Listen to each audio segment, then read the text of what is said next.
Accrochez-vous, je le dis pas souvent, mais la pose d'aujourd'hui est magnifique.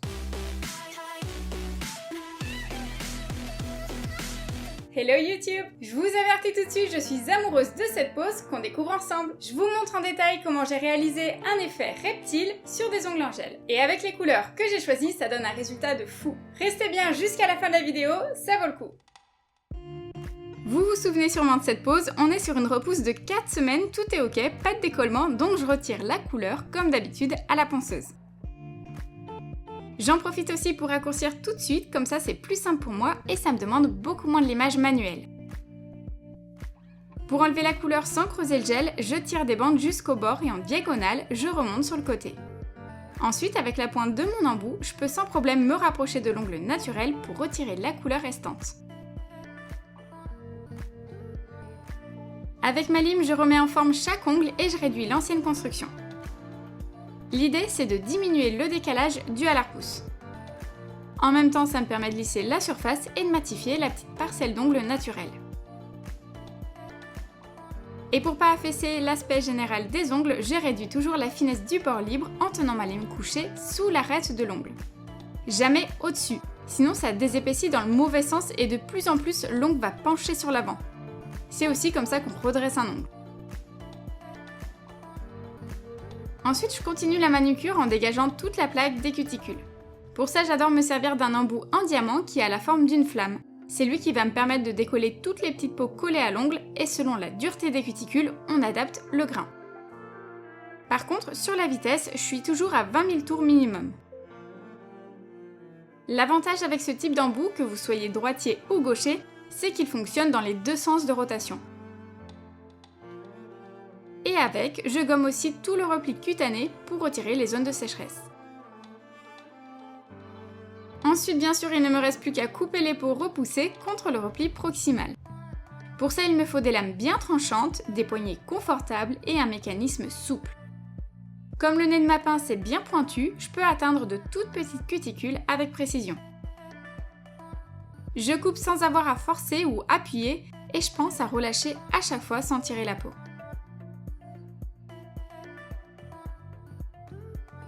Ensuite, je contrôle une dernière fois les sillons, les sinus et les replis latéraux grâce à mon embout en forme d'olive et à grain très doux. C'est l'histoire de 5 secondes et ça vaut vraiment le coup. C'est ni plus ni moins que de l'entretien et ça me permet aussi de peaufiner la manucure pour obtenir des peaux nettes et lisses. Je repasse un petit peu comme ce que je fais avec mon embout flamme, sauf que je penche plus la fraise. Le diamètre de son corps est plus gros, donc je dois pas trop coucher le manche de ma ponceuse. Après avoir déshydraté la plaque entièrement, j'applique mon primer sans acide pour créer une assurance bonus sur la tenue de la pose. Par contre, j'en mets vraiment très peu.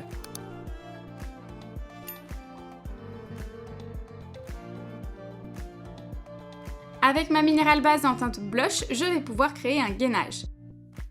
Je l'applique déjà en fine couche comme une base donc sur chaque ongle qu'on catalyse tout de suite à chaque fois. J'étire la matière en épousant complètement les formes de l'ongle. Cette méthode apporte vraiment une très bonne adhérence même pour les ongles les plus compliqués. Et surtout ça me permet de prendre mon temps pour créer mon apex. Je vous conseille vraiment d'utiliser la même technique si vous travaillez sur des ongles longs, fragiles ou bien pour obtenir une couleur de gel assez opaque ou en tout cas plus intense et ne jamais avoir de limage. S'il s'agit d'un remplissage, je ne borde pas, ça apporte de l'épaisseur en plus, ce qui est complètement inutile. Ensuite, je termine de répartir la matière au pinceau liner et de chasser les petites bulles d'air quand il y en a. Et ça arrive assez souvent avec les formats flacons. Pour terminer, je retourne sa main pour pouvoir travailler le bombé correctement. Alors à cette étape, tout est dans le chrono. Il ne faut pas trop s'éterniser et savoir quand remettre la main à plat dans la lampe. Sinon, ça coule. Même chose pour le pouce, je commence par appliquer une fine couche sur tout l'ongle, je catalyse et ensuite je viendrai créer mon gainage.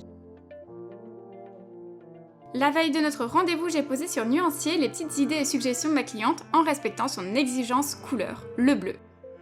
C'est juste des petits essais pour nous permettre de valider ensemble le thème de la pose qu'elle veut. Dans le mille, on s'est comprise, alors je commence par poser un joli VSP Glace Elite 99.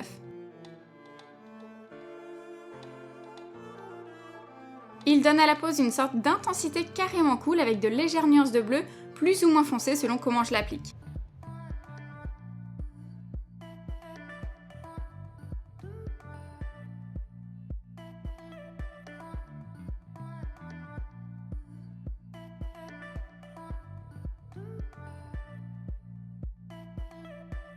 Je mets de mon pinceau à pointe fine pour étirer le vernis sans toucher la peau, c'est quand même plus précis.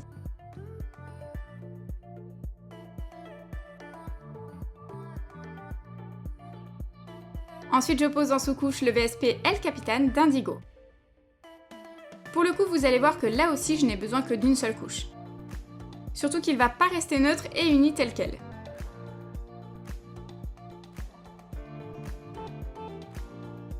Je m'aide à nouveau de mon pinceau liner et je catalyse 60 secondes. Maintenant qu'il est sec, je pose par-dessus le VSP Glace de tout à l'heure. En une couche aussi. Il faut juste pas laisser le bleu clair du dessous apparaître sur les côtés. Et immédiatement, alors qu'il n'est pas encore passé dans la lampe, je me sers de l'aquagel pour dessiner des traits avec un petit pinceau plat que je trempe dedans pour imiter la peau d'un alligator.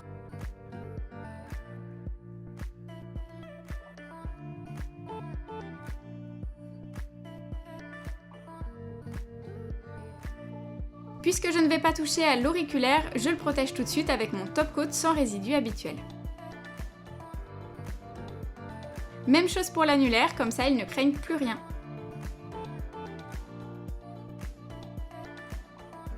Sur l'autre main, je pose à nouveau mon VSP bleu vitrail que j'étire bien et sans border sur la pointe de l'ongle, c'est pas nécessaire.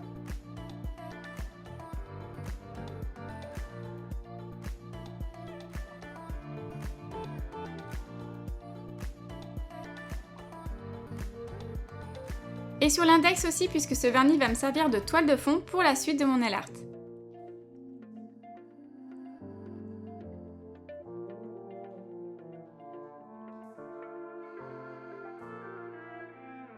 Maintenant, j'applique par touche un vernis Cat Eye Platinum sur les ongles catalysés. Et tout de suite, avec mon aimant, je déplace le reflet. Je reproduis plus ou moins le même design sur l'index et une fois que le mouvement me plaît, il faut catalyser sans attendre pour plus que ça bouge. Je dépose quelques gouttes de mon vernis blanc sur une palette et je n'oublie pas de poser mon aquagel pour pouvoir flouter mes petits traits et disperser le VSP grâce à l'action du Blossom Gel. Alors je fais des taches directement dessus dans un coin de l'ongle et petit à petit ça va bouger.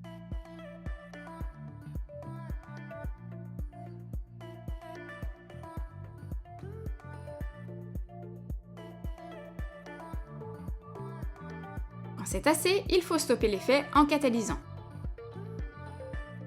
Je suis exactement le même protocole sur l'index main droite. J'applique l'aquagel d'Indigo que je ne catalyse surtout pas et je n'ai plus qu'à dessiner dessus comme je veux.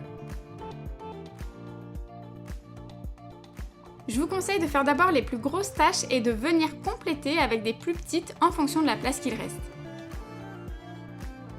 Maintenant, je recouvre d'un top coat mat ceux qui ont le design blanc.